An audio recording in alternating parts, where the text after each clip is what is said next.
I've just been for a rather wonderful walk in a very beautiful part of London called Notting Hill Gate. You may have seen it from the film. And my family's lived here for over 30 years, and so we've seen a lot of changes. And as I was walking around the area, reflecting on these changes, it gave me some real insight into wealth.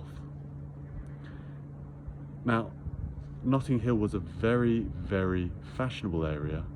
It was quite rough back at that time. Beautiful buildings, as you may have seen in the film, and a wonderful, vibrant community and life. And over the years, what's happened, it's rather similar to what's happened in Chelsea, which is that the buildings have gradually been bought and the prices have gone up, and everything's got rather beautiful and rather neat and tidy, and suddenly, you don't know whether people are actually living in houses. You don't know, you see these lovely cars behind these big iron gates and the buildings you can't see in, and there's no people, and they're pristine sort of thing. Now, in some respects, that's very nice and very beautiful, but what happens to the community and the culture? It disappears. All these wonderful shops, very expensive shops. There's a sort of flattening of life, it seems.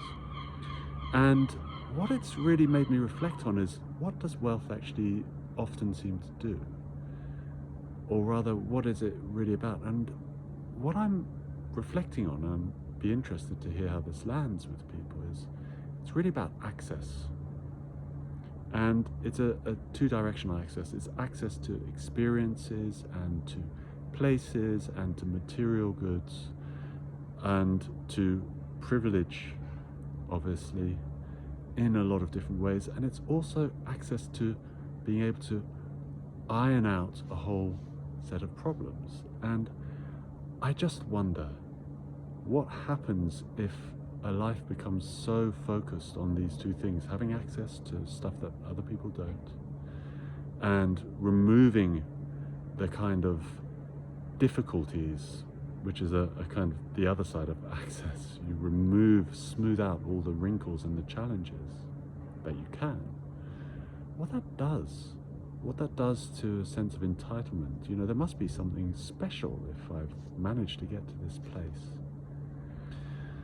So it's just a reflection on wealth, and I don't have a judgment against people doing very well. I'm a very fortunate person. I'm not wealthy, but very fortunate.